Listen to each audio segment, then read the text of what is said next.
So obviously you're, for your show, brand new show, you're loving it? I mean, it's a little different. It's fun. I've been reporting for 20 years, and I just wanted to do something that was different, and that, I could get more kind of joy out of every day, and laugh more, and learn more every day, and that's what we hope for our viewers as well.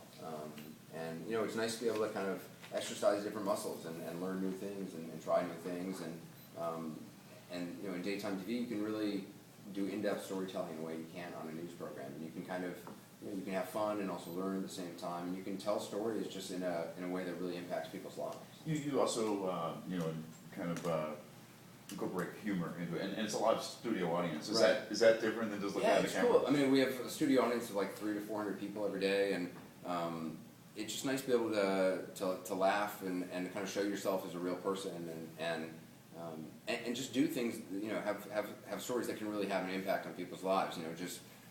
Just yesterday we had this young girl, 16-year-old girl from Washington D.C. who's more than 300 pounds and is really desperate to make a health change in her life and try to live, and in her family's life, and we were able to intervene and get her into a great weight loss program with doctors and nutritionists, and get her a trainer and gym memberships, and really try to intervene and make an impact on her family's life, and that's the kind of thing you don't really do in a newscast, but just you can do in daytime TV. You're doing also, you're overcoming, or tried to overcome some of your fears, I understand. Fears, yeah. We did a show just on people's fears, and we had a lot of viewers kind of talking about what they fear, and we tried to help them. And I have a fear of heights, and also bugs with kind of multi-legs. And so we worked on trying to overcome that. I ended up somehow dangling from a ceiling hundreds of feet above the street. But it was interesting. It was fun. Did it work? Yeah, it sort of does. I'm a big believer in, excuse me, I'm a big believer in, like, plunging headfirst into the things that scare you most. So I used to be scared of public speaking, and I used to force myself to make speeches on weekends just to kind of learn how to do that. What's coming up with what haven't we seen yet? What can you tell us that your audience could eagerly wait for? We have a big Halloween special coming up on Monday, which is really fun. And with this, the person that I dress up as for Halloween is there, and I think you'll actually get a kick out of it. So it's very funny.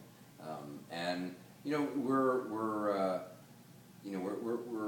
doing a bunch of things of just trying to help people in their communities and help communities. Today, Mark Wahlberg's on the show, and we're talking about his life in sort of in a gang growing up and on the streets, and he did jail time, and how he was able to turn his life around. And talking to other moms right now who are trying to get their kids out of gangs and help them turn their lives around. What prompted you to do the show in the first place? Was there any life circumstance that prompted you to? I think it was just kind of growing to, I'm 44, and I was thinking about the things that give me the most joy professionally, and I realized that it was stories that I felt that really resonated in people's lives, whether it's Katrina or the earthquake in Haiti, just stories where I felt people really felt touched emotionally, and where I felt moved emotionally, and where I felt that I was in a position of helping people who were in very serious situations. And I realized that in news, you can only do that every now and then, but on daytime TV, you can actually do that regularly. You can actually help people in their lives, and you can make people's days more interesting, more fun, more informed, and give them information that they can use in their own life. And so that seemed like a fun, nice thing to be involved in. And I'm still continuing to work as a reporter, and that's important to me. But it's nice to be able to have this other side as well. Sure. Now, you covered 20 years worth of reporting, both domestically as well as internationally. What story or stories stand out for you? There's been so many. I started as I was 23 or 24 with a fake press pass and a home video camera. I started going to wars, and that's how I started as a reporter. I had no training or anything. I snuck into Burma and hooked up with some students fighting the Burmese government, and I moved to Somalia in the famine, and I was in Rwanda during the genocide. And I guess some of the biggest for me in the last couple of years, certainly the Hurricane Katrina and the earthquake in Haiti were probably the biggest in the last 7 or so years.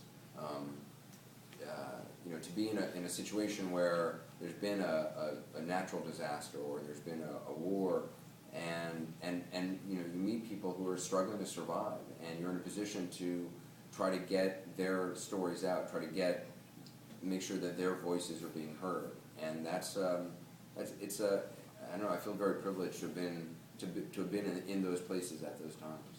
Now, you were originally a political science major, I noticed. Yep. And did you have journalistic tendencies at that point, or did you Journalistic accept? tendencies? Oh, you know, did you want to have a career in the I State really Department didn't. or government, or? Yeah, I thought about the State Department. I thought about military. I thought about relief work. I actually, you know, considered a wide variety of things.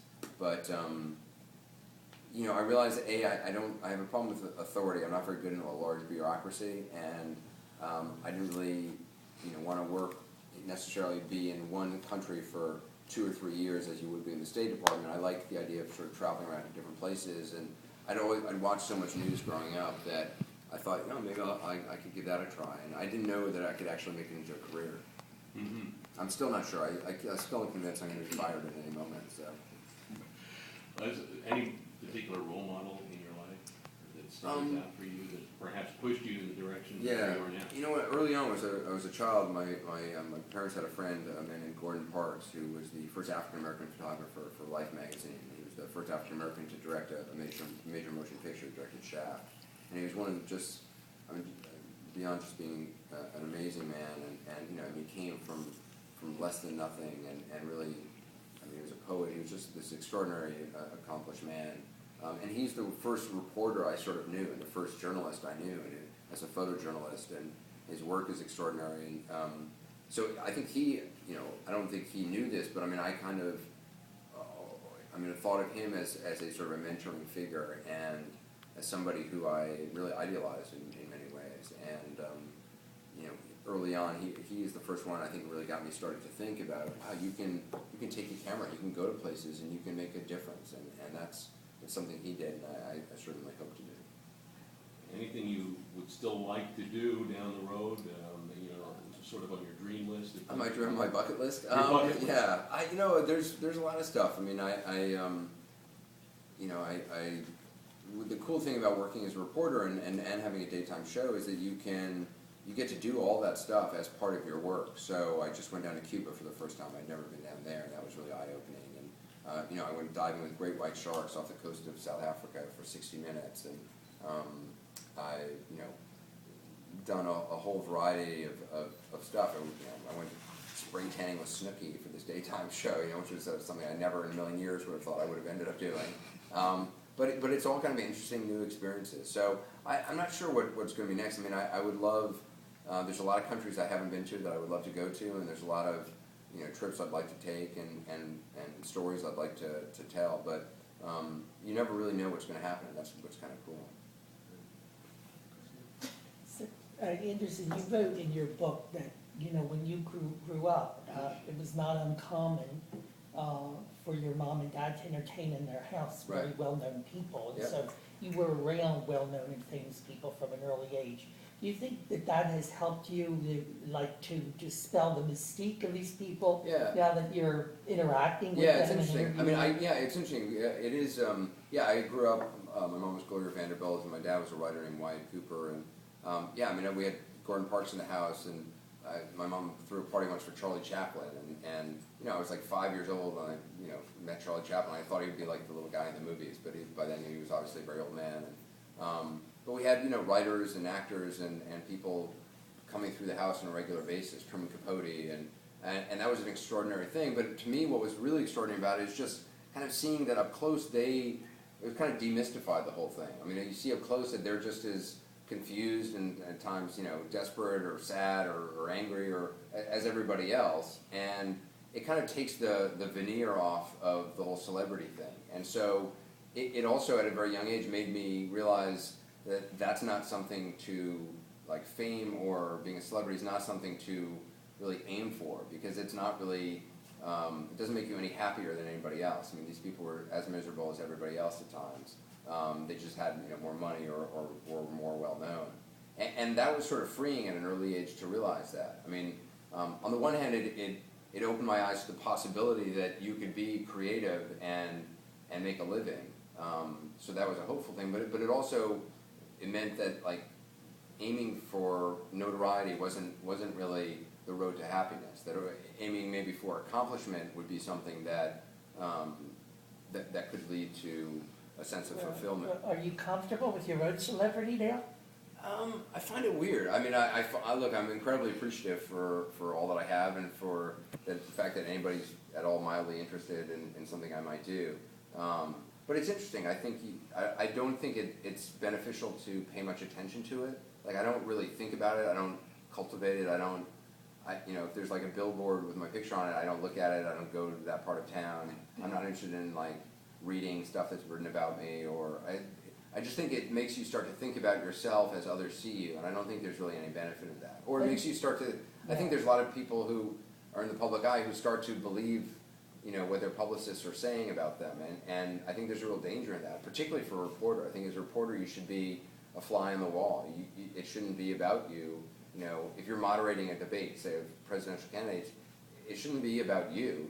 You should be the person who's kind of trying to get people to interact and talk, not show how smart you are, or that you know the issues as well as anybody else. It's not.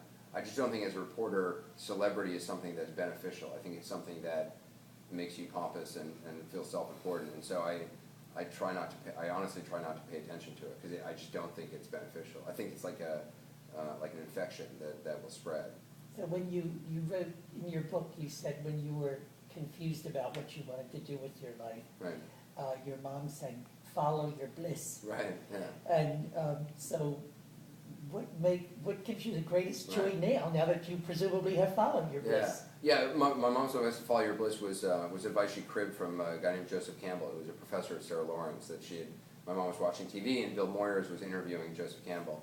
So I'm glad my mom wasn't watching Montel Williams, because I don't know what sort of advice she would, or Maury, if she would have advised me to get a DNA test or something like that. But it is good advice, and yeah, I mean, I realized, the first story when I made that when I had a friend make that fake press pass, and I borrowed the camera, and I snuck into Burma.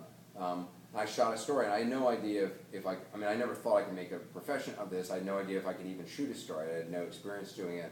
But I realized, in the act of doing that, I realized this was my bliss, that there was something about being in this place that not a lot of people in America certainly care that much about, in Burma, or know much about, and, being with these kids who are literally living and dying and fighting in the jungles to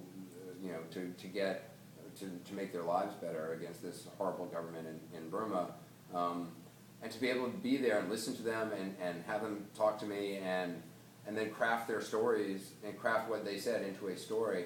I don't know, there's something about it that I just found, this is what I love to do, this is what I want to do, and this was my bliss. And then it became a question of how do you actually get a job in that, and that was more difficult. But I'm so lucky that I was able to focus on that at age 23 and realize, wow, this is what I really love, because I had no idea up until then. And I talk to people now who are my age and still don't know what their bliss is and what it is that really they're passionate about. So your advice would be just get in and try it, do it. I guess so, yeah. I mean, I try not to give advice because I sort of feel like I'm the last person in the world who should be advising others on anything, because, I don't know, I'm still trying to figure things out myself. But I do think you should, if you can figure out what you're passionate about and figure out a way to make that a profession, then you're very lucky indeed. Anderson, who's been your most interesting interview? Most interesting interview? Wow. Certainly, from in the world of celebrity, there's tons of people I've interviewed. Just recently, for 60 Minutes, I interviewed Lady Gaga and Eminem, and they're both really fascinating people, complex people, and incredibly accomplished and incredibly talented. So I think both of those were really interesting. But for me, the people I really